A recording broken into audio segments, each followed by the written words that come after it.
morning. My name is Kira Loughran. I'm the associate producer for the forum at the festival here. Welcome to our event Beyond the Huddled Masses. I would like to take a moment to acknowledge the original caretakers of this land, the Huron-Wendat, the Haudenosaunee, and the Anishinaabe. For those of you who don't know, the Forum is a series of events that we run throughout our season here at the festival that explores some of the ideas of the playbill for 2016 this year and discusses how they continue to resonate and reverberate through our society today. A lot of the work is done in conjunction with the artists, where I, as the associate producer, get to speak with the directors of our various productions and ask them what they feel most passionate about their productions. And this year, I was directing our production of the Aeneid, currently playing at the Studio Theatre, so I got to have a little conversation with myself. One of the first things that struck me about the script was how Olivier Camide, the playwright, recast the founder of Rome as one of the people who are the most overlooked or mistrusted people today. He made migrant people the heroes, and it made me think that we are all Aeneases, but we are not always recognized as such. Who's to say that were I to meet a contemporary refugee and a contemporary Aeneas who has the power to found nations, that I would see that potential in him or her.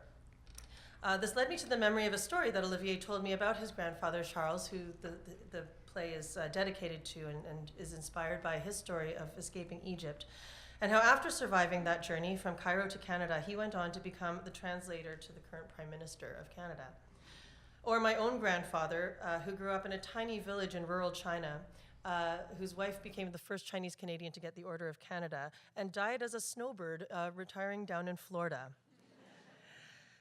Why are refugees frozen in time in our imaginations as desperate huddled masses where one is too many? And what stories have we been told to see their experiences in that way? And then I looked at the reason that many refugees make the journey today: for their children, for the next generation. And I decided that I wanted to see a forum event that was peopled with refugees or children of refugees and exiles who have taken their experience or their family's experience of migration and gone on to make significant contributions to their nations and the world.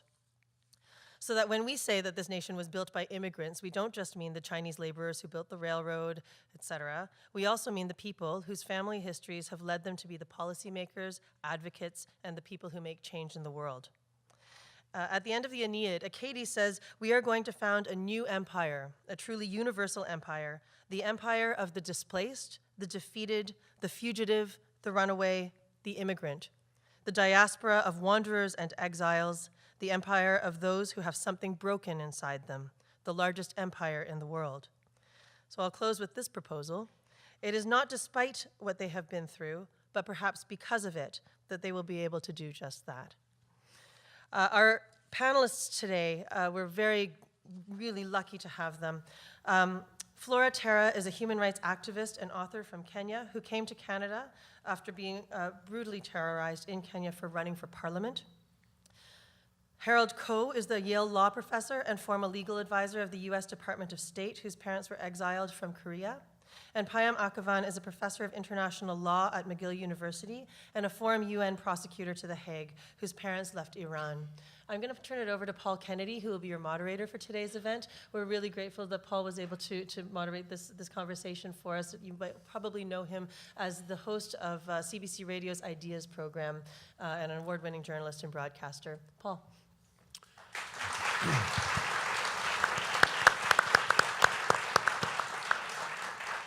Thanks, Kira. It is really wonderful to be here, and particularly wonderful on a day like today with a panel like this. I'm going to limit my opening comments to that because we have an hour and a half of fascinating conversation to follow with. Now, these panelists have been specially selected. They all have different stories, and we're going to begin today with them telling you their story very briefly, and we'll start with Flora. Thank you so much, Paul. I was a social worker in my motherland for almost a decade and a half. And I started working when AIDS was spreading like bushfire. And as I worked with every community in my country, I thought I was shoveling snow with a teaspoon. Because the laws of the country were designed to violate every right of a woman from the time they were born. And these laws were entrenched in our constitution then. And there were customary laws.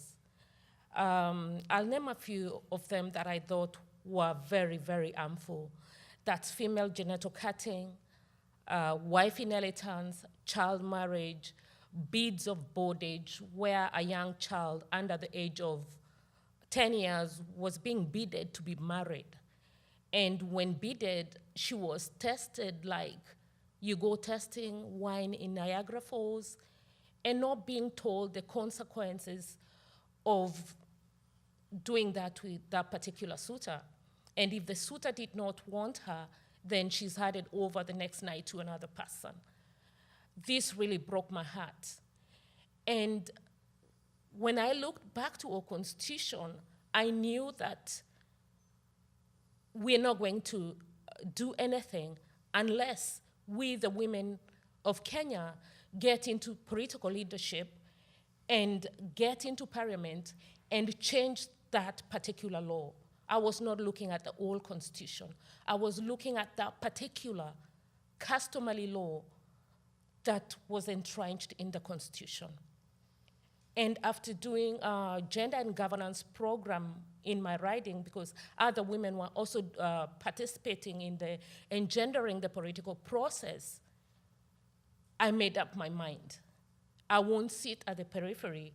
I will do it myself, run for office, and I will go and change my country. This happened, and there was verbal intimidation because I was among the 25 likely women to get to parliament, but that did not deter me because I knew I had the support. I knew that politics was a very important, politics was very important to ignore. I did not ignore that. I knew there were challenges ahead, but I did not know these challenges would target my immediate family. I was tortured and left for the dead. But as I recovered in hospital, I thought so much about my son, my only child, that also wanted to be a football coach, soccer coach. In Kenya, we call it football. And there was no way I would have given up. I looked at the women that had been violated for a very, very, very long time, the historical injustices in my country. I said, I'm not going to give up. I also looked at the long way to go, expecting my son, of course, to have a wife and a child. I said, I'm not going to leave this to status quo. I had to challenge that. I did not make it to parliament because I was very sick to canvass, but I did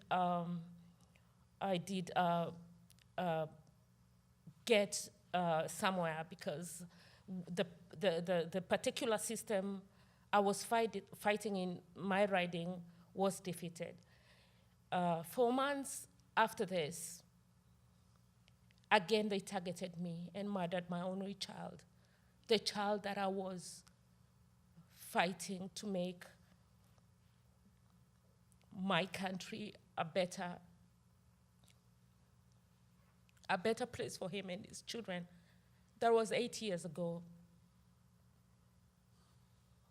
Today, I sit here to tell you that I still have that spirit. I still feel my continuation of doing the same thing is probably fulfill my, will make me redeem my son's spirit. It will make me feel that my son's life was not in vain, my son's death was not in vain. And I work from a safe place in Canada, and I continue to champion the women's challenges around Africa, not only in Kenya. Thank you.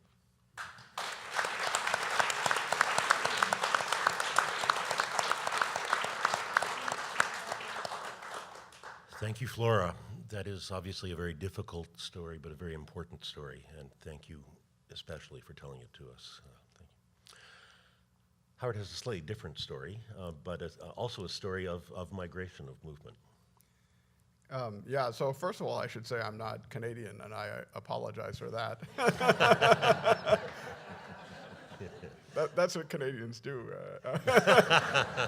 I do want to say that if you want to hear a Canadian refugee story and do nothing else this weekend, please go on the internet and watch the video of Justice Rosalie Abella of the Supreme Court of Canada talking about how her family came to Canada, which is a story of that will leave none of you unmoved.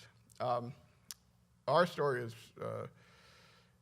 simpler. My parents were students. My father and mother are both Korean, but they were born in different parts of Korea during Japanese colonial rule. And so many don't know this. They were not allowed to speak Korean or use their Korean names. They had to speak Japanese and were in fact punished, beaten if they spoke Korean. My father was from a tiny island off the south coast of Korea called Jeju Island. My mother was from Seoul, and a well-off family. And so my father, who was quite a good student, was the first student to come to Seoul to study, where he was one of 500 students at a law school. All the others were Japanese except for one Korean, and nevertheless he was first in the class. And for his accomplishments, he was savagely beaten by his judo master the night before his graduation. And so he couldn't attend his own graduation because his ribs were broken, his lungs were punctured, et cetera. At that point, he decided that he wanted to come to America, and so he got a scholarship to come to America. And my mother, meanwhile, was in Seoul, but her family had a place in North Korea, and the country was divided. So my mother was actually trapped in North Korea for a while, but traveling by land, they made it over into South Korea, and I sometimes wonder what would have happened if she never made it. In any event, they met here, and there were students, and my father was a student at Harvard Law School, and suddenly the Korean dictatorship collapsed. And for the first time, they're having a free election in Korea. And Harvard Law School is organized around a Methodist church, and my father had just joined the church, and my brother and he were his baby son were baptized on the same day. So my father went and told the minister that he would like to come back and participate in the first free election, but he didn't have any money. And the minister said, well, this Sunday, just all of you, just when I give the signal, get up and leave the church, which we did. And then he came out and gave them several $1,000s, and it was on that basis that my father went back and campaigned for the government, which was elected.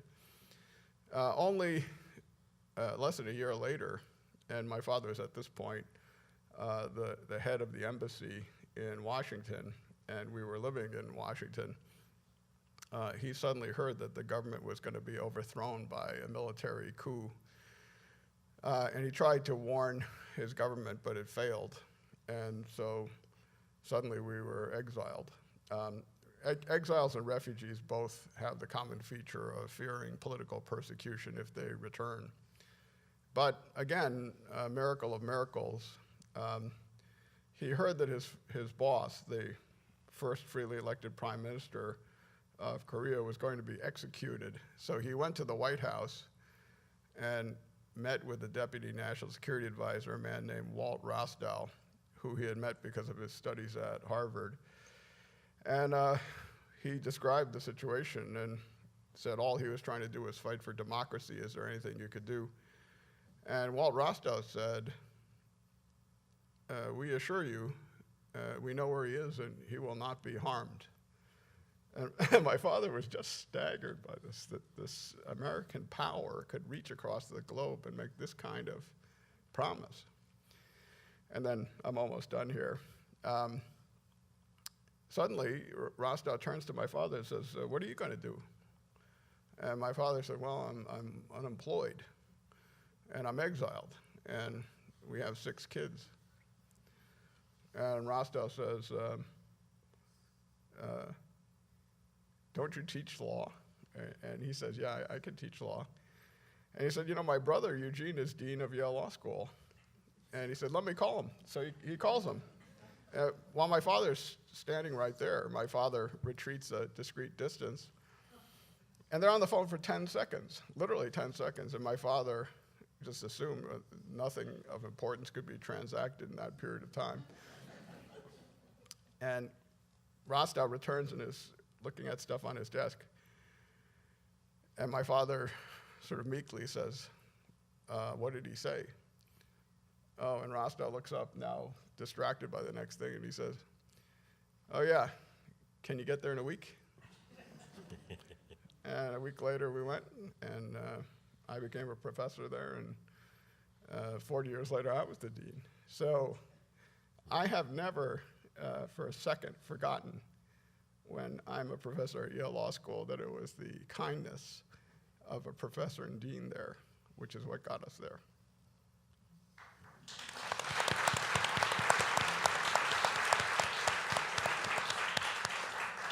Thank you, Harold. I said that we have various stories, very different stories. The third story, I think, will be also something that will intrigue you by how it sets up this refugee or this movement of people around the world. Payam Akhavan is no stranger to ideas. He's been on the show several times in the past. In fact, he will be the 2017 Massey Lecturer next year. Payam Akhavan. Thank you. I'm going to begin with where my dear friend and colleague Harold left off, the kindness of deans and professors, because some years ago when I was a UN prosecutor at The Hague, I had all these interns from Yale Law School that couldn't stop speaking about this man called Harold, which seemed more like a phenomenon rather than a man. Talking about kindness of deans and professors, my first teaching job ever at Yale Law School was courtesy of this gentleman to my right. So I take this opportunity to thank him. Now, on the theme of refugees, I was reflecting as Flora and Harold were telling their stories. And in my case, I suppose I'm from several generations of refugees. I think being a refugee is a kind of vocation in my family. We're becoming very good at it. And when I was a child being brought up in Tehran, I was brought up with these stories. Of course, parents try to transmit to you about your heritage and where you come from. And something that really struck in my mind, I realized I was quite traumatized hearing these stories, was my great-grandmother, my maternal great-grandmother, who, because we belong to the Baha'i minority, the scapegoat of choice for the fanatical Islamic clergy in Iran, faced pogroms throughout history. And my great-grandmother, while pregnant, was thrown off a balcony of her home in the city of Yazd by a mob. And she was taken for dead, but she miraculously survived, although she miscarried. And that evening, my great-grandfather put her on a horse carriage and took her to Tsarist Russia, where, although she miscarried, she gave birth to my grandmother in 1910. And my grandmother was then exiled back into Iran during the Stalinist purges, whereby mother was born on the border city of Mashhad, and then we eventually were exiled to Canada. So we're really getting good at this exile thing. On my father's side, we traced our lineage back to the Iranian Jews that were liberated by Cyrus the Great in 450 BC. And we know the story of the Iranian Jews who were, interestingly, in 2,500 years ago, benefited from religious freedoms in the famous Cylinder of Cyrus, which gave the liberated minorities the right to maintain their own religions. So it's somewhat ironic that one has to look at the history from 2,500 years ago to find the basic principle of religious tolerance and to study it from exile. As a child, I think the experience of being exiled is different in the sense that only later in life does one really begin to understand the magnitude of being uprooted in a country where you've had literally thousands of years of historical presence. The things that struck me as a child, as a 9-year-old coming to Canada, the first thing coming from the Middle East is that Canadians were very strange because they obeyed traffic regulations. I just couldn't understand why it wasn't simple normative clarity of survival of the fittest. You know, the biggest car has a right of way. I also understood that at Canadian Tire, you cannot haggle over the price when you're paying at the cashier. So, you know, as a child, these are the sort of things that strike you, and the pain of your parents or your own pain of losing your friends or your pet cat, or the type of things that you understand as a child, over time becomes a kind of a greater awareness of how identity is both a burden and a blessing.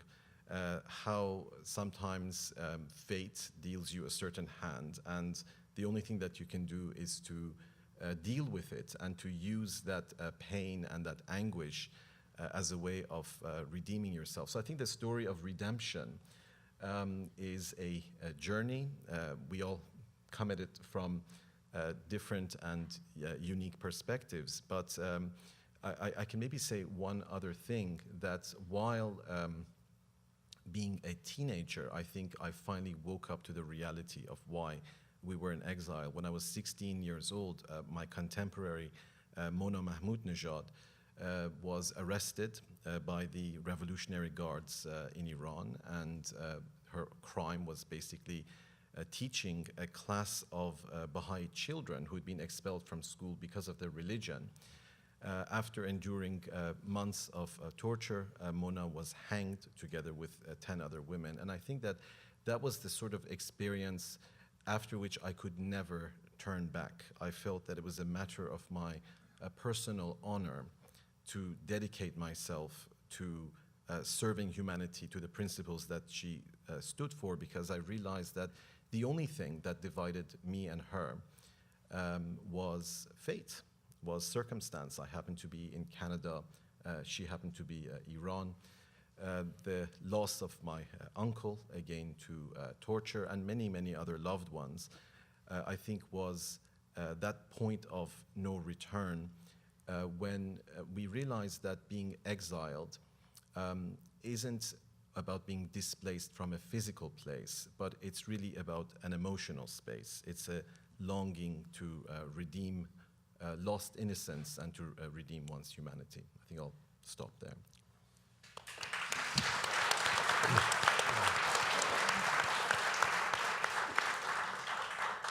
Thank you, Payam. I'm actually going to start with the first question, jumping off from what Payam just said, and I think it also relates to what Flora said, and that is that obviously the experiences you had as a migrant or a refugee or an exile has colored very much the work that you're doing now and have done ever since. Now, Payam, you said that execution in Iran was something that set you going. Flora, obviously your own experiences and your own loss of your son have colored everything you've done ever since. And to what extent is that true? Was there a sort of tipping point, a jumping off moment for all three of you, that suddenly you realized, now I know what I have to do?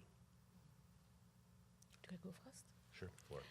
Well, you know, people that inflict fear in you, inflict fear because they themselves are cowards. And what I believe they wanted to do to me was to make me a shell so that I stop advocating or challenging the status quo. And I just did not get into politics blindly. I got in with facts and a thick skin. And in my country, I never knew that anyone would actually physically attack me. And when they attacked me, I thought that was it, and that's it. And when I lost the elections and someone else won, not the incumbent, I thought probably this is now the time to work with a newly elected member of parliament.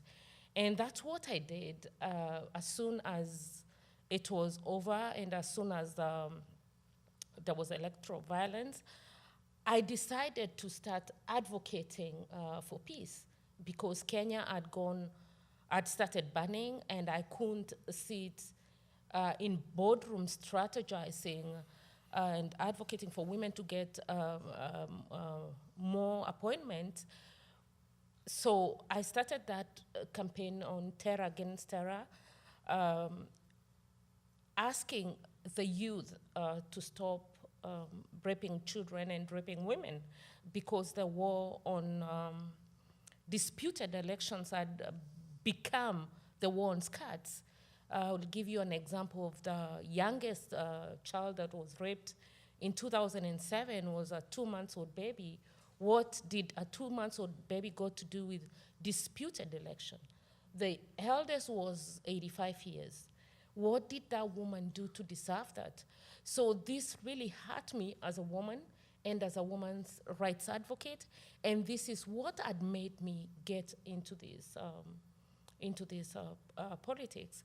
So I believe so much that taking away my son was a way of silencing me, telling me, you've done already so much, you have to stop.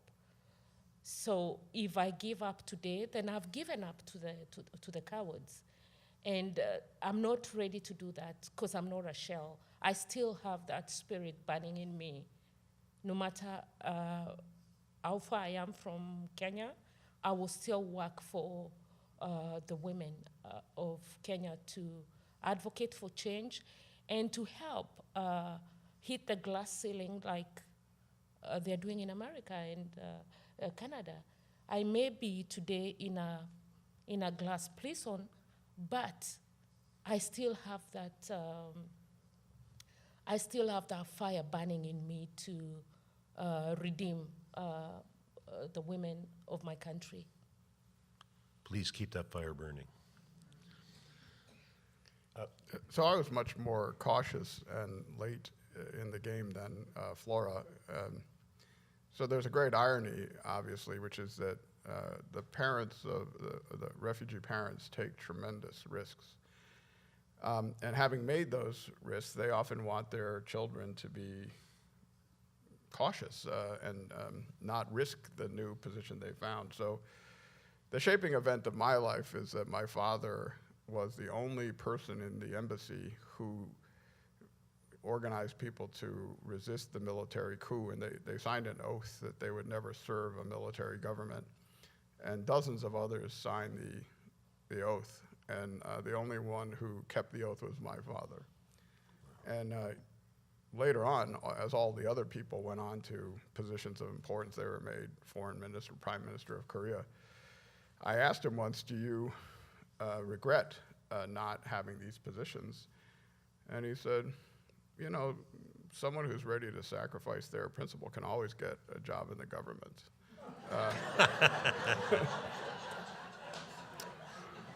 But interestingly, you know, his thought was keep your head down and study hard. So that's what I did. In fact, I was a tenured professor in my 30s at Yale Law School in the early 90s. And then the Haitian refugees started coming on boats. And they started getting picked up and being brought to Guantanamo, which no one had ever heard of, and then started being returned directly to Haiti, which struck me as a direct violation of the Refugee Convention, which says you shouldn't return people to their persecutors. In fact, this is the story of the famous story of the St. Louis, where Jewish refugees were turned away during World War II, and they went back and died in the Holocaust.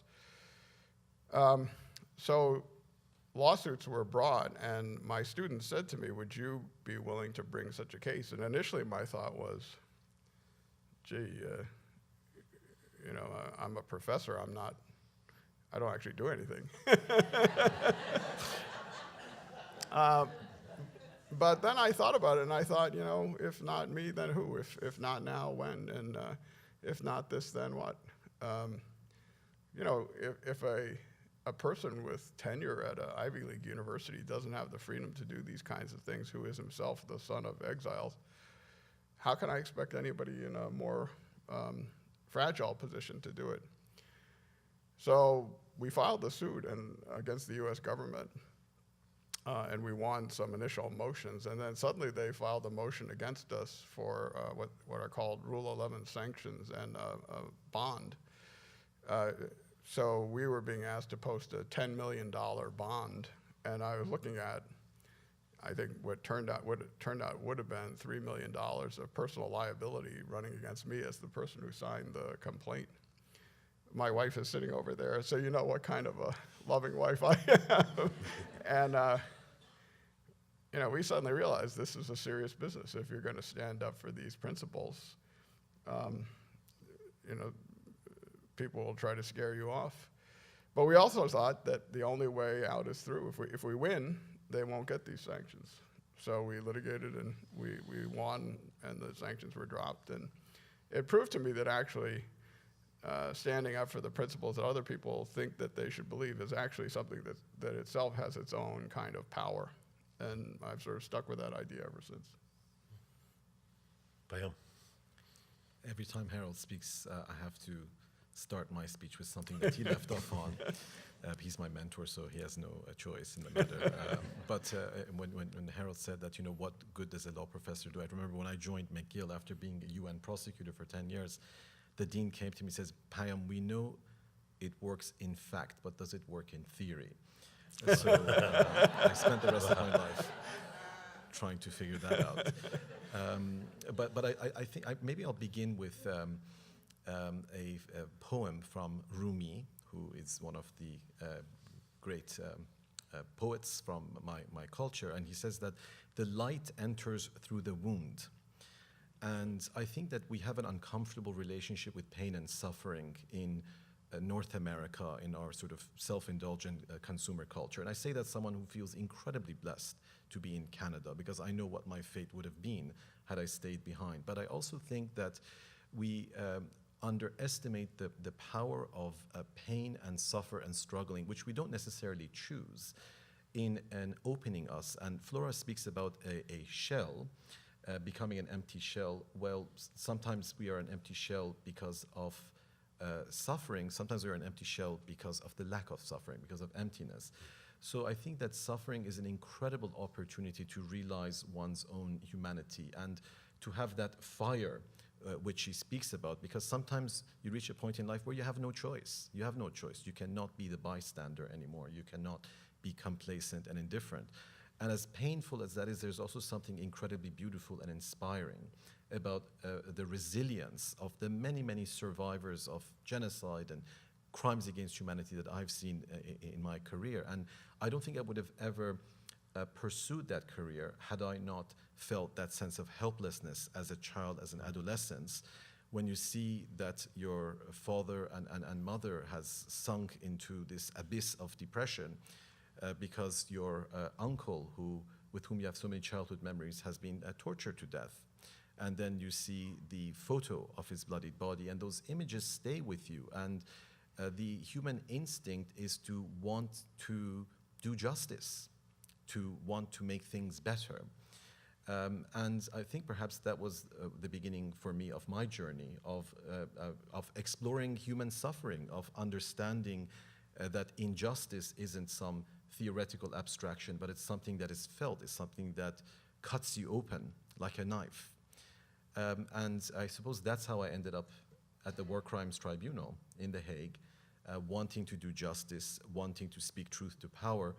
And I must say that I had never imagined when I went there fresh out of law school that this tribunal would be established, because for 40 years after the Nuremberg Tribunal, because of Cold War paralysis, the UN never had the political will to bring anyone to justice for crimes against humanity, for genocide. And lo and behold, there's this window of opportunity in the post-Cold War world where the Yugoslav war finally creates circumstances, and the UN establishes an ad hoc criminal tribunal, which ends up opening a political space which allowed the International Criminal Court to be established some years later in 1998. So I felt incredibly privileged to have been part of that extraordinary revolution in international law.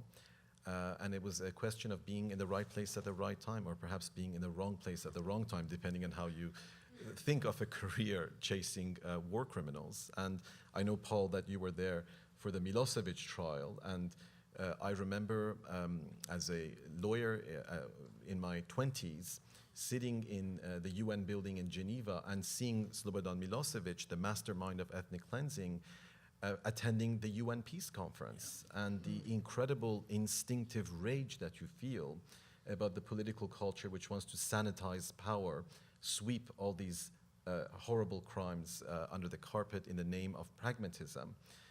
And then to have left The Hague, having seen him as a defendant, and that was just an extraordinary moment. But I want to end on one final note.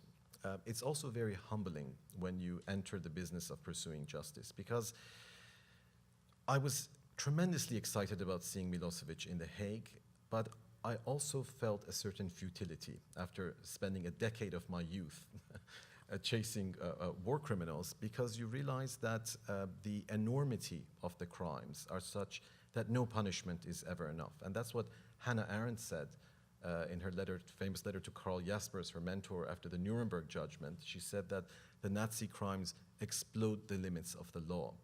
So sometimes we pursue justice not because of some utilitarian calculation of what measurable impact it will have, but just because you have no choice and you have to do what you can. I want to pursue actually the interesting tension that you seem to, all of you seem to have reflected on, and that is between theory and practice, I suppose. And what I mean by that is, certainly, Payam, Harold, you both have functioned as teachers. You teach in law schools, which gives you the theory, theoretically, although I guess you were asked about practice when you first came in. But what happens when the law professor takes his hat off, or her hat off, and puts on the pragmatic, actual person who might be prosecuting at The Hague, or who might be investigating possible war crimes elsewhere in the world? Do you lose the clarity and the sort of directness of vision that you might have as an idealist when you have to actually deal with the muck, with the making things happen and making compromises, probably, knowing that if I don't sort of back off on that point, I'm not going to get this other point, which is what I really need, what I really want. I just reflect for a moment, I guess, on and you too, Flora. I mean, how far can you go just dealing with your own personal past and with the wrongs that have been done before the theory and the sort of bigger goal of something might step in and make it difficult for you to decide where to go, give you difficulty in making any decision, really? Harold. Well, my dad used to say, theory without practice is as lifeless as practice without theory is thoughtless. This is expressed in Chinese characters, so. But one interesting thing I found is, I'm a great fan of baseball, and you can know how to play the game, and you watch these people play, and you know that this person is somehow better than this person, or you hear someone sing, and Barbra Streisand is better than this person, and you couldn't do either of them, but you can tell the difference.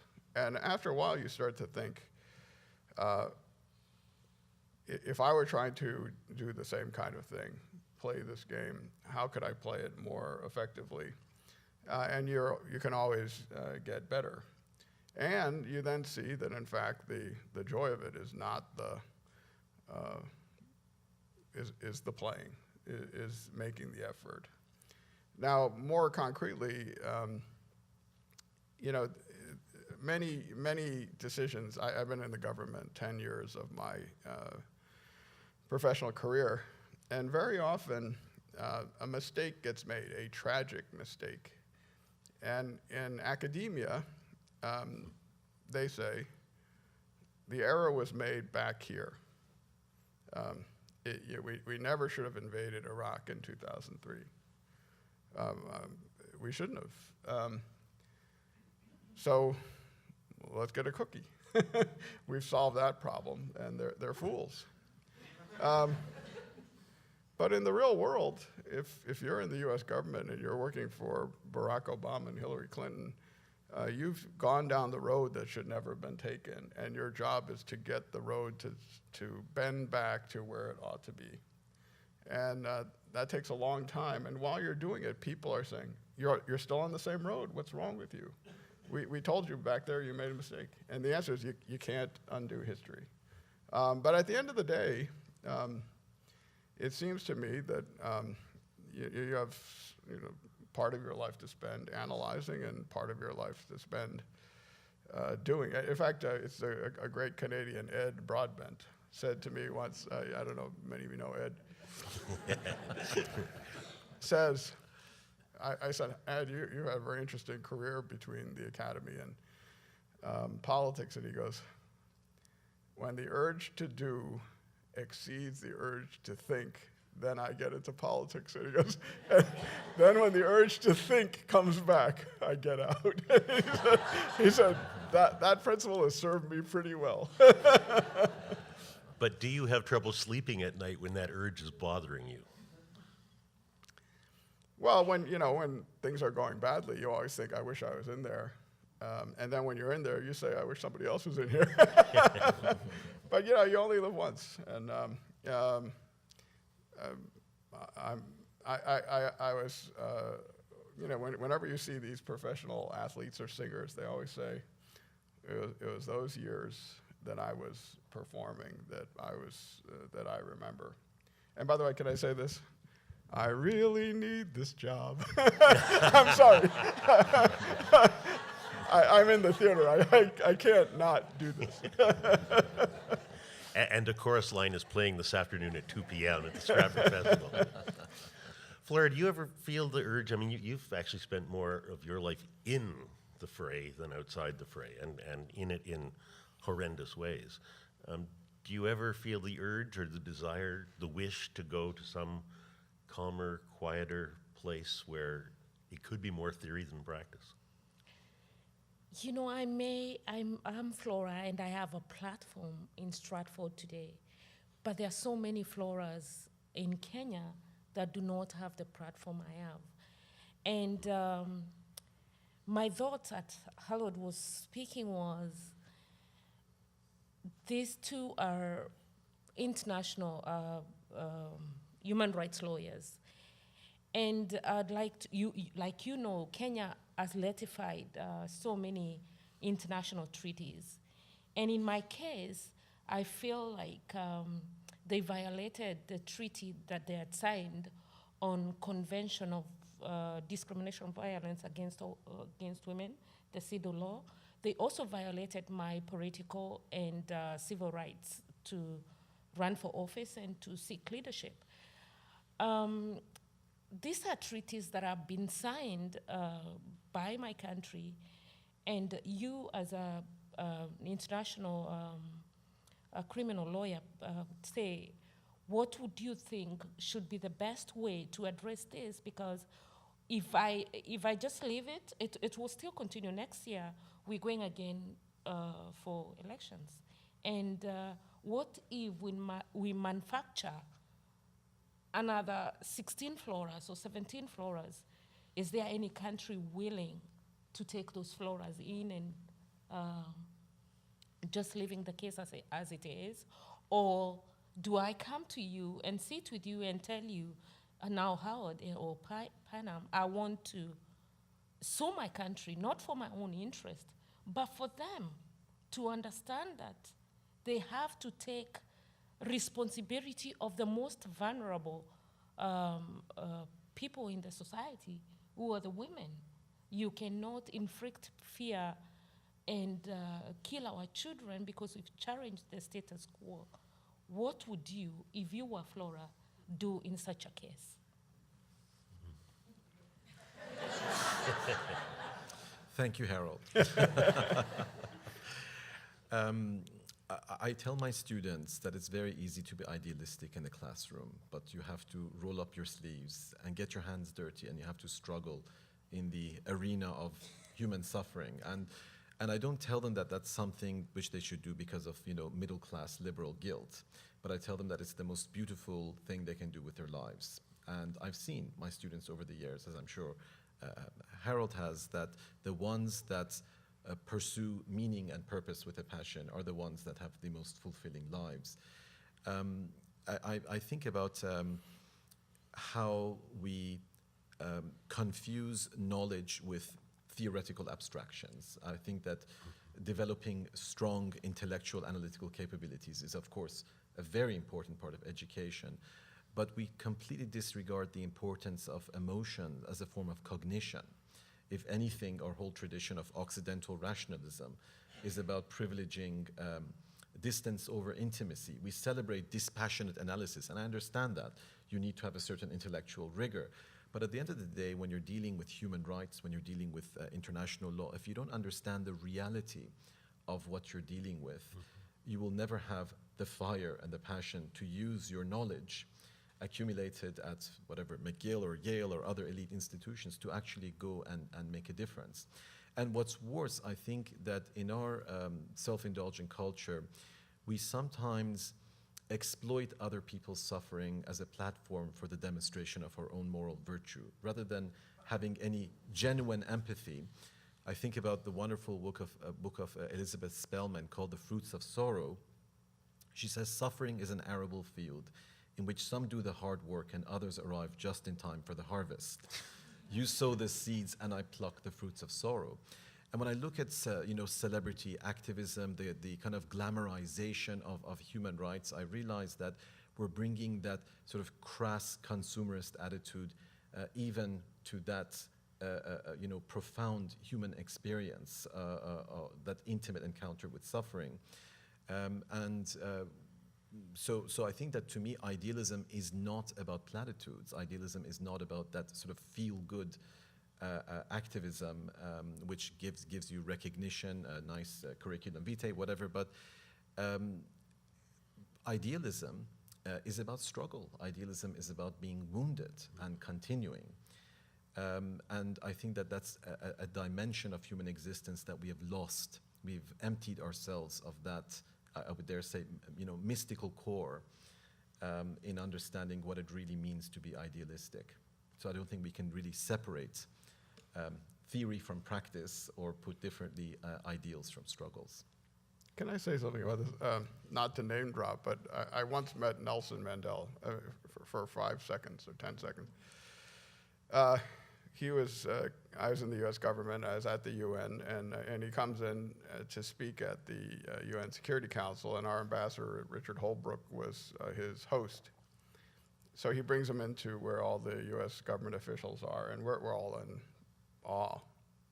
So to make conversation, Holbrooke says, "Mr. President, you were imprisoned on Robben Island for 26 years.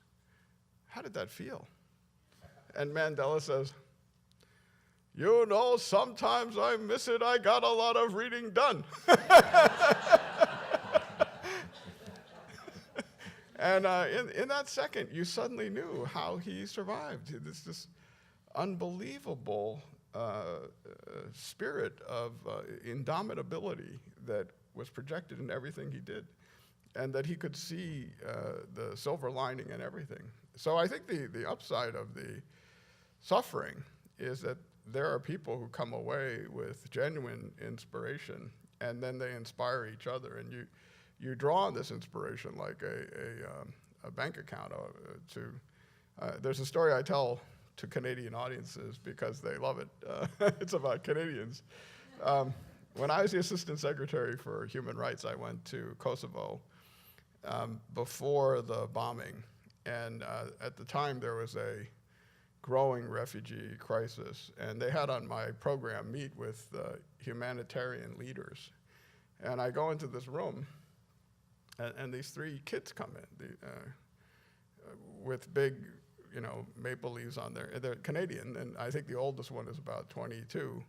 And they're carrying these big bottles of water. These Canadians are very big on fluids and hydration, et cetera. And I said, "Where are the humanitarian leaders?" And they said, we're it." I said, you're the humanitarian leaders for Kosovo? And one kid says, well, we're taking leave from school. We couldn't ignore the situation. And then one guy says, why don't you ask us what we're doing? So I said, okay, what are you doing? And he pulls down a map of Kosovo and he starts saying, here, here, and here, we've established water checkpoints. We're bringing in housing, tents, and mattresses, et cetera, et cetera. And we've got this area covered, and she is the unit director for this area. She's the unit director for this area. And I said, if the bombing starts, there'll be thousands more. Have you thought about that? And they said, yeah. And I said, what will you do then? And they said, well, at this point, we think we're going to call our friends. And so I left. And about 5 months later, I came back after the bombing. There are thousands of refugees, tens of thousands of refugees. And they suddenly have another meeting called Meeting with Humanitarian Leaders. And it's in a room like this, actually bigger than this. And every seat was taken. And they present this gigantic and impressive private relief operation that was being run by all these people. And sort of toward the end, I'm congratulating them, and then these 3 kids come down, the same ones who were there before. And now, they hadn't shaved in the previous 3 months. It didn't really matter that much. Now they're carrying gigantic gallons of water. And one of the guys came down, and he looked at me, and he said, you thought we couldn't do it, huh? So after that, I don't, that kind of thing, those 2 moments with Mandela and with these young Canadians,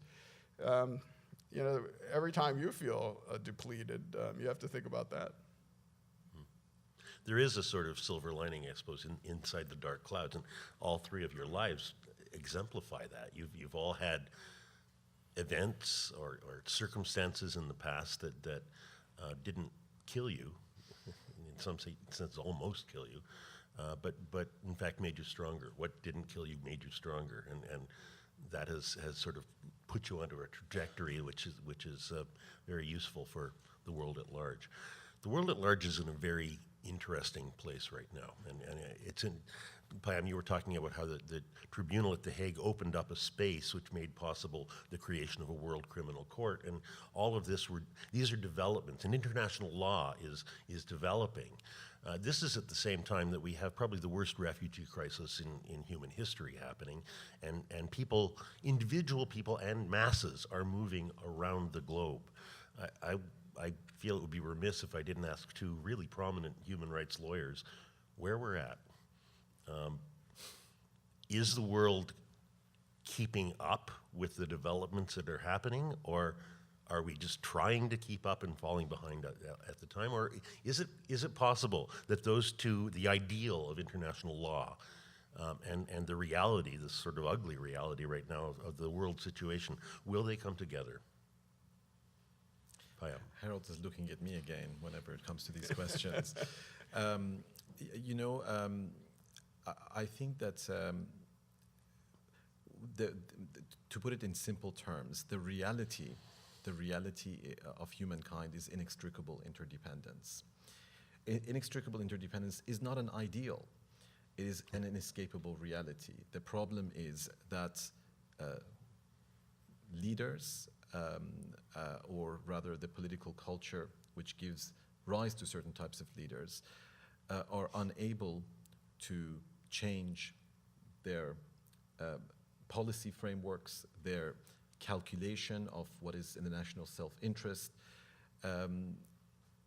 to correspond to that reality. So what I've heard throughout my career is that human rights considerations are not politically realistic. They're naive, they're idealistic, they're at the margins of what is sort of serious calculations of power and self-interest. And time and again, we see that this is a means of legitimizing cynical, short-sighted policies that explode in our face. And I can tell you as someone from the Middle East that I'm always bemused by how people are surprised at the rise of Daesh, at the rise of ISIS.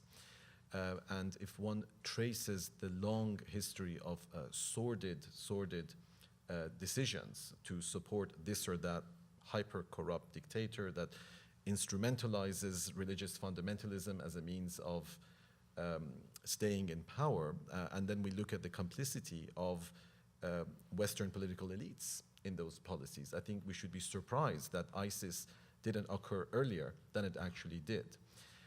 So maybe that's why my idealism is tempered by reality, because I don't think that today, when we talk about the global village isn't just sort of Marshall McLuhan's romantic image from the 1960s.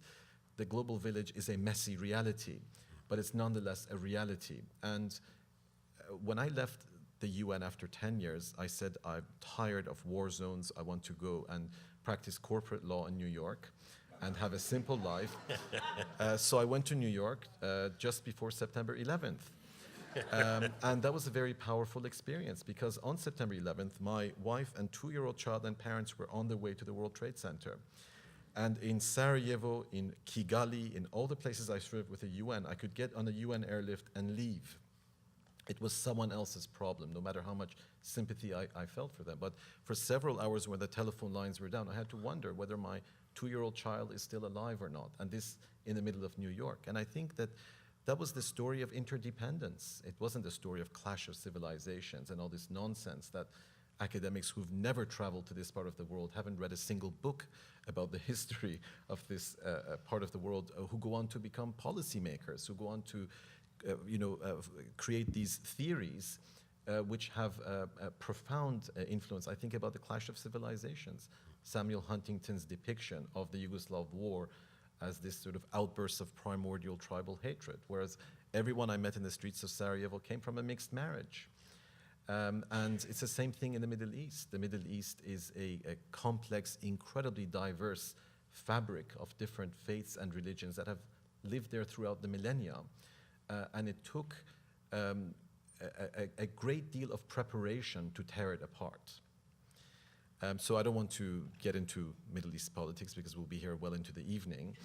But I just want to say that ideas have consequences, and that there is nothing naive or idealistic about the proposition that if we don't have a culture of human rights, if we don't have the rule of law, if we don't root out corruption and extremism, that is the most unrealistic way of governing the world. Paul, if you want me to address Syria specifically, refugees are a symptom. They're not the cause. Exactly. And usually they're the result of responding too late.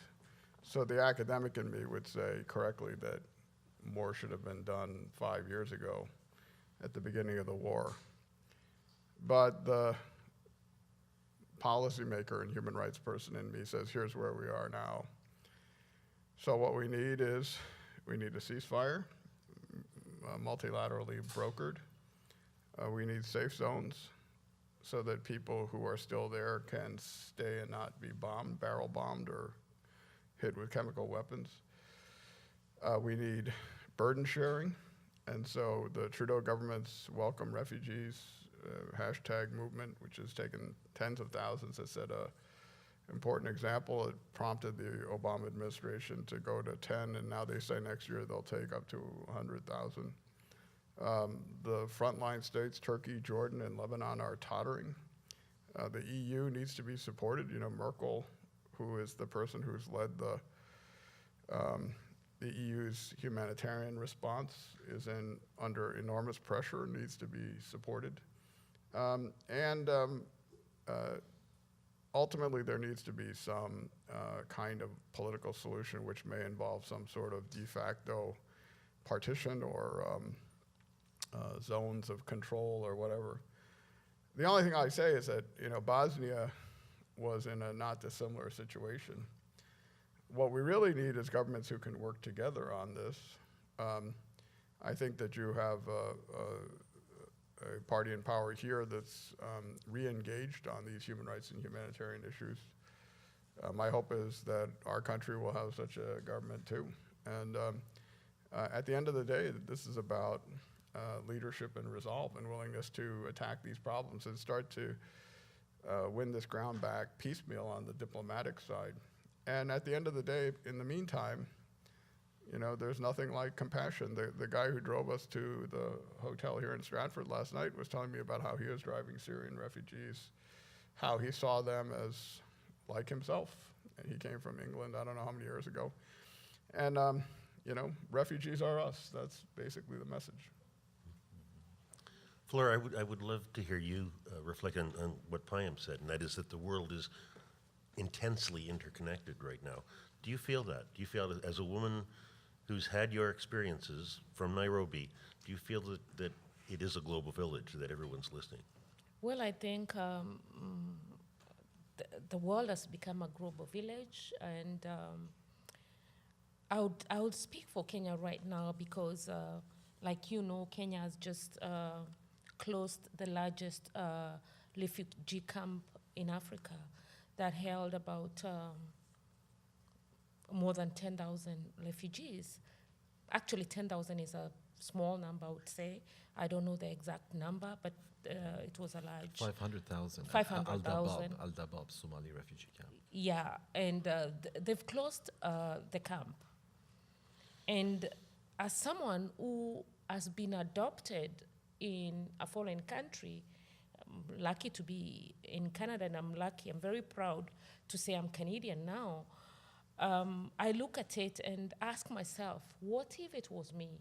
Where would I go to? Are they going to go back to Somalia, where there's no peace?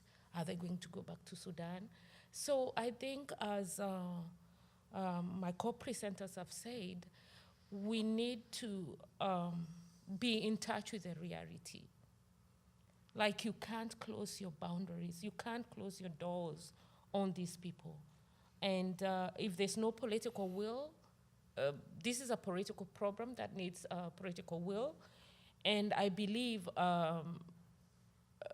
the Kenya government was willing, but their hands were tied.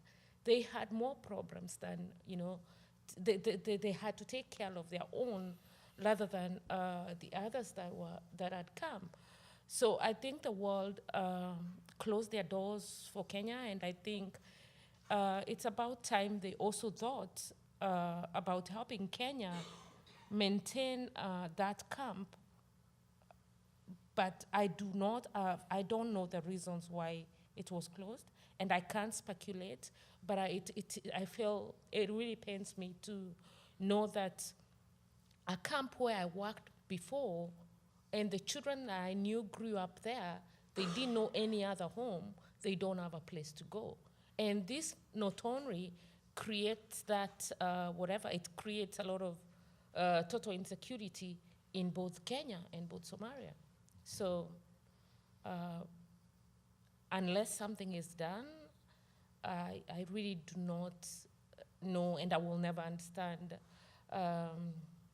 what political actors, and especially also the UN, is doing about that. Part of the frustration must come from just trying to get the world's attention, from saying, yes, there are horrible things happening elsewhere, but there are horrible things happening here, and nobody is paying attention. And how do we redress that problem? How do we I guess, make it possible to focus on more than one problem at one time, because the world is facing a lot of problems right now? How do you decide, Payam, as somebody who is working in that front, working on human rights internationally? Oh, do I go to Africa? Do I go to the Middle East? Do I go to South Asia? I mean, these must be questions that are very practical for you. Well, my schedule is kind of full at the moment, Paul. And we always talk about my human rights colleagues. We say that we look forward to the day that we're unemployed, but sadly there's a lot of work that needs to be done. So I think that practically we all have to focus our energies depending on our talents, our opportunities, and we can't be everywhere at the same time. But I think that this is where we need to appreciate two things. One is, once again, the reality of interdependence, that all of these issues are related to each other. And as Harold explained, refugees, to give one example, are the symptom and not the root cause of the reason why we have mass migration, mass movements of people, which end up affecting us right here in Canada. We cannot remain indifferent to what happens halfway across the world. The example of Afghanistan. Afghanistan was a festering wound that was ignored until September 11th. It was only after September 11th that people could find Afghanistan on the world map. So once we begin to think in terms of interdependence, we begin to understand that both the problems that we encounter at home here in Canada and the challenges which we have abroad are all related to each other.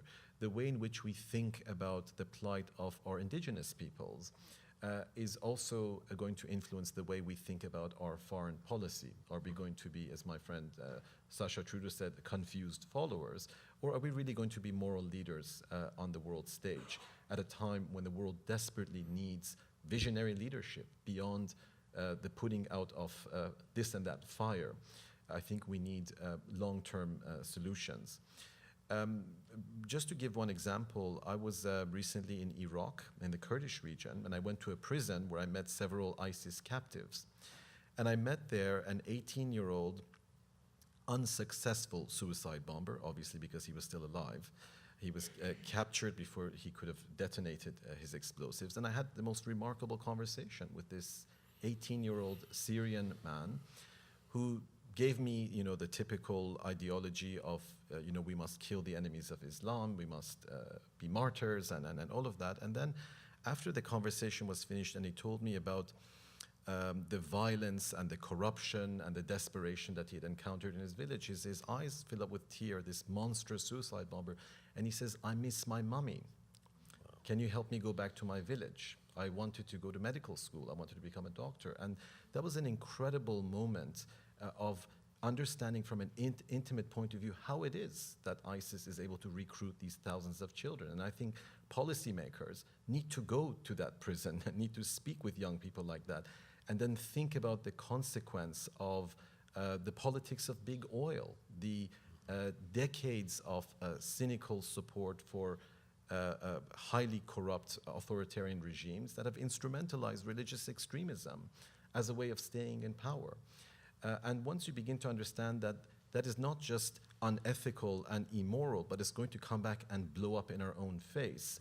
It's going to come back and radicalize politics in Europe, in North America. It's going to give rise to demagogues that are going to use the refugee issue to breed this sort of, ugly nativist, some would argue, fascist brand of politics. Then we begin to understand that it's all interdependent, that we have to speak not just about a few human rights saviors, but about the responsibility of the public, of the masses, to hold their leaders accountable, but beyond that, to assume responsibility. And when people praise me for the work that I do, I say, well, the biggest gift that you can give me is to assume your responsibility and to do your share, because it's impossible for just a few to clean up this mess. As you were talking about the suicide bomber, my brain is spinning, thinking, wow, I wish Payam had a tape recorder with him during that conversation, because it would be unbelievably powerful for me to present to my audience a conversation between Payam Akhavan. It was filmed. Film would be, well, no, I'm in radio, so film is better. It was filmed, so the conversation was filmed. Yes, I was there with Sally Armstrong, actually. A good friend of mine. With whom I was here last year, and we met here last year at the same forum, and that's how we ended up in Iraq together. So that's the kind of mess you get me into, Paul, when you put me on panel. I'm happy to do that kind of mess. What makes me reflect on that, and you push the challenge back, and you're saying, yes, this is my job, this is what I do. If you're inspired by that in any way, you have to make it part of your job or part of your life to do it. And yes, I'm immediately thinking, wow, that would make amazing radio. Amazing not because it's powerful as a story, which it is, but powerful because it is important that that story get out. And I guess then I reflect back on my own profession again. A lot of people blame journalists for the problems in the world. And so I say to you, how do you focus on all of the problems in the world instead of just one? And usually what comes back to me is that, well, the media only looks at one problem and the rest of the world is ignored. Africa is probably a great example of that, and even the war crimes tribunals in The Hague would be an example. Yes, people paid attention to the Yugoslav trial and didn't pay that much attention to the Rwandan trial. Why? Because these were black people, I think. And that's the color blindness of my own profession, which reflected again in the world. How do we get beyond that? How do we bring to everybody's attention all of the things that need to be brought to their attention? Your job, my job, anybody's job. What do we need? So pick one problem and help to solve it, even if not so big. And then that gives people hope that something else can be addressed. That's what Robert Kennedy said in Cape Town in 1962. You know, every time someone stands up against injustice, they sends out a tiny ripple of hope that crossing one another from a million centers of energy and daring can bring down the mightiest walls of injustice. Now, this seems like a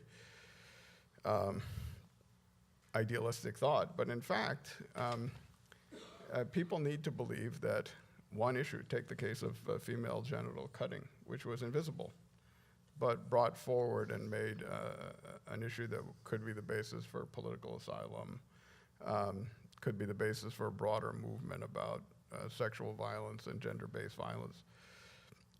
So I think that it's very important for people to pick issues that they can help address, and then to generalize the lessons. In the government and the military, they talk about force multipliers. And you always figure out that you yourself are not going to be able to do everything. But you, Paul, you have a radio. You have a microphone. I have students. You know, if I teach 1,000 students and they teach 10,000 students, who knows, you know, which one of them is going to make a huge difference. So, and, you know, I'm really speaking the lessons that came from parents who themselves had a couple students who were their own children. As you see, I've been sort of negligent in not bringing the questions from the audience to the floor.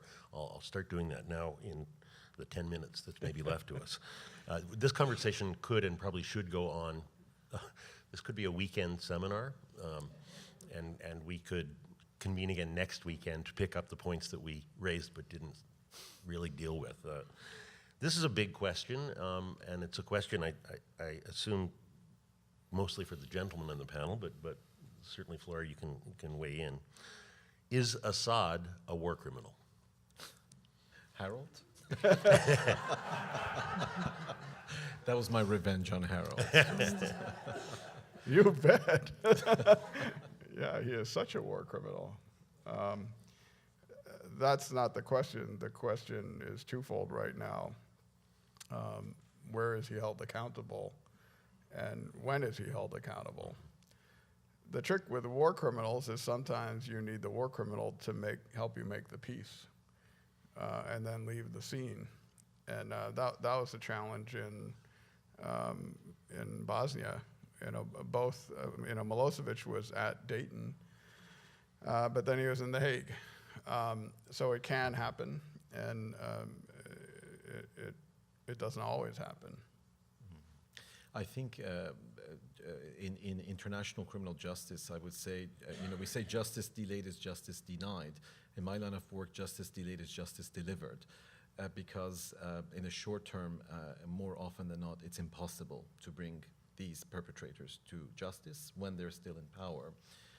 It took 16 years to capture Ratko Mladic, the notorious general who was responsible for the Srebrenica genocide.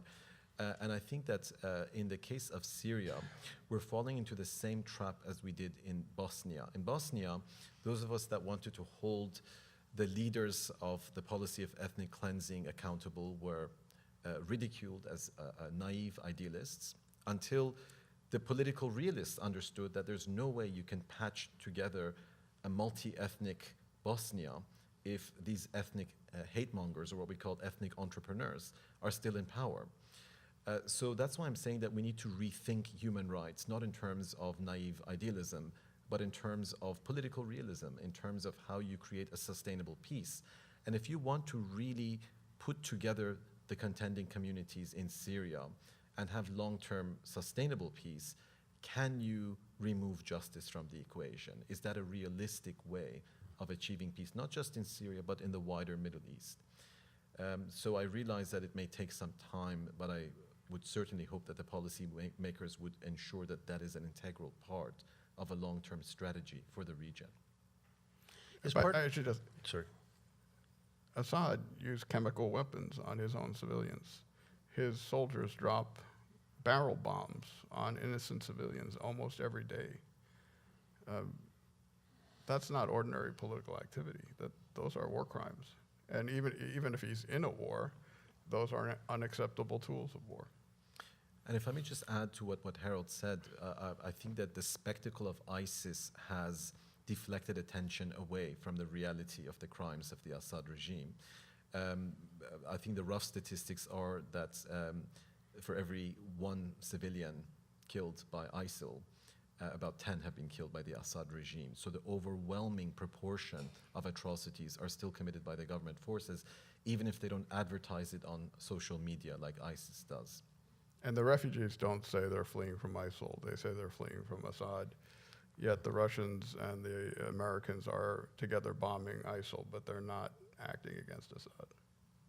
In fact, Putin is protecting Assad. Another, and this will be the final question I can squeeze in from the audience, before I'm going to ask each of the panelists to give a brief closing summary statement as well.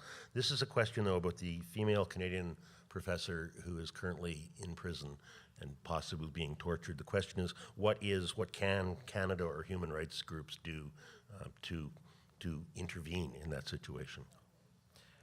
Well, I'm going to take that because Homa Houtfar is a friend of mine. She's my colleague from Montreal. And for those of you that don't know, she's a feminist scholar at Concordia University. And tragically, she was put in prison. And one of the accusations against her is that she was dabbling in feminism. And that is actually what she's accused of, dabbling in feminism. Now, our immediate objective is obviously to create as much awareness as possible to obtain her release or to ensure that she doesn't meet the fate of Zahra Kazemi, that we remember, another Iranian Canadian that died at the hands of the prison authorities in Iran. So that's the immediate objective, but in the wider context, I think we have to understand that Iran is going through a complex transition where you have authoritarian, fundamentalist leadership that is trying to repress an overwhelmingly youthful, and I would say secular population that wants democracy, that wants openness. And we have to ask ourselves, as Flora said, what kind of a coward is afraid of a feminist? And what kind of a government puts someone in prison for dabbling in feminism? So it's a sign of the desperation and weakness of the government that they have put hundreds and hundreds of civil society activists in prison in order to desperately hold on to power. But I think that time is not on their side. This 90 minutes has gone by so quickly that I really do wish we had more time. I unfortunately do have to call closure. I will give all of the panelists a brief chance to give some sort of summary statement about what they think they have been hearing this morning. Flora, start with you. I'll talk about the issue that has just been brought about Assad, and knowing that Kenya was also, Kenyan leaders were also charged in International Criminal Court, I'm left wondering, if you ask about Assad, how about the former president across South, George Bush? I guess we should not be selective when it comes to war against the crime against humanity. International Criminal Court should treat the whole world equally. And I feel, as a Kenyan, we need to rethink International Criminal Court because some of the things that happened during the investigations were just according to what I read, not what I believe, whatever it was very biased. I think we should, when we look at the International Criminal Court, we should also look at other leaders around the world, not just in Africa. When I was a junior in college with my friends David Goldblum and Nancy Epstein, who are the reason I'm here today, so I have to give them a shout out. I went to Korea, which was still under military rule, and there was an assassination attempt against the dictator. And they suddenly declared martial law, and the streets were filled with tanks. And I called my father back in the States, and on the same day, Richard Nixon resigned. And I said, you know, here's a country that has never experienced a peaceful transition of power. And in the United States, one president left and another guy was chosen, Gerald Ford. And there were no tanks in the streets. And my father said, now you know why I came to America. He said, in Korea, if the troops obey you, they call you president. In America, if you're president, the troops obey you. And that's the difference between the rule of law and the rule of force. And that's why I decided to become a lawyer, because if you are going to pursue some form of civilized way of dealing with issues, it's through law and not force. In 2000, I went to North Korea for 4 days with then Secretary Madeleine Albright. And you know, North Korea, the people are starving, and there's no electricity. And we were in Pyongyang, and the people there were just completely demoralized, you know, totally dispirited, which is very unusual for Koreans. And as we flew out, I'm looking out. It's not very far from Pyongyang to Seoul. And I'm looking down to see if I could see where my mother crossed from the north to the south. And then suddenly all these lights, millions of lights, and it was Seoul.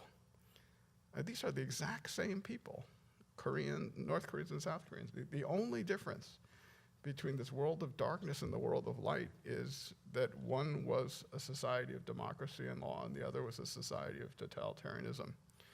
And if there's anything that makes you want to then promote the society of light, that's it. Payam. I'm going to share two quick stories. One is from Rwanda. 2 years before the genocide began in 1994, a man by the name of Leon Mugesera, who later became a professor at Laval in Quebec, only to be deported back to Rwanda, where he stood trial for genocide, was inciting the genocide, the Rwandan population to hatred by dehumanizing the Tutsis as cockroaches and weeds. There was a radio station, RTLM, Radio Télévision Libre des Mille Collines, which was absolutely instrumental in mobilizing the largely illiterate rural population of Rwanda to pick up machetes and sticks and to one by one kill the 800,000 people that were exterminated in just 3 months, a killing rate 5 times more efficient than the Nazi concentration camps. So when you look at that reality, you realize that genocide is not like a tsunami or an earthquake. It's foreseeable, it's preventable. Had someone in a position of power cared enough to ask the 2,500 UN peacekeepers that were on the ground to shut down that radio station, the capacity of the génocidaire to kill that many people would have been very seriously undermined.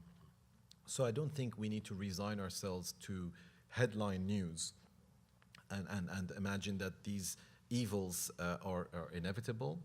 The problem is, as Harold pointed out, that by the time these evils are in the news, it's already too late. By the time we hear about Syria or Iraq or Rwanda or Bosnia, that window of opportunity to prevent the escalation of violence, to arrest incitement, has already gone by. So I think that we need to measure success by what doesn't happen when it comes to human rights. And my second point is bringing things back home, that the ordinary citizen should never feel that they cannot do anything and should not look at those of us who are experts and specialists and think, well, the only way to make a difference is by being, I don't know, an academic or a government official. I think that we have to understand the incredibly important role that each of us have in transforming political culture, which over time begins to change the way business is done among the political elites. So I end with a story from an Ojibwe friend who was in Winnipeg the day that our Prime Minister offered an apology for the residential schools.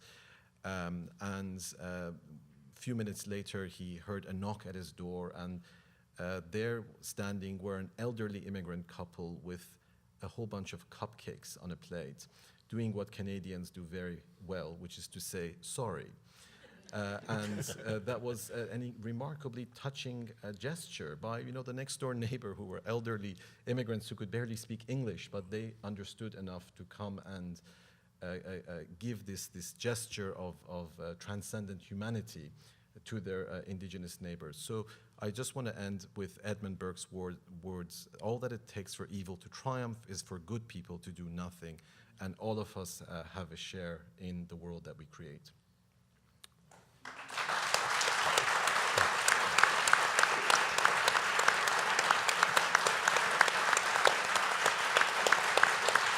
Thank you so much. Payam Akavan, Harold Hongjuko, and Flora Tara Igoki, and thank you, Paul. So we'll have to close there. Flora has her book that will be on sale in our lobby if you'd like to go out there after the event closes. And I'd also like to just take the moment to turn your attention to a few forum events that are upcoming. We spoke a fair bit in this event about the rule of law. Lawyer Dennis Edney, who has tried many high-profile cases, including Omar Khadr, will be here on September 24th at 10:30 in the Studio Theatre to speak on the topic of the rule of law. And October 1st, the Right Honourable Beverly McLaughlin from the Supreme Court of Canada will be making her third appearance at the forum for the appeal by the famous Scottish couple to our Supreme Court of Stratford. She will be joined by her colleagues from the Supreme Court, Justices Andromache Katsanis and Russell Brown, to contend that political ambitions have rendered the couple not criminally responsible for the murder of Duncan. It will feature Bob Ray as an expert witness, so I hope you can join us then. Thank you so much to today's panelists, and thank you for coming.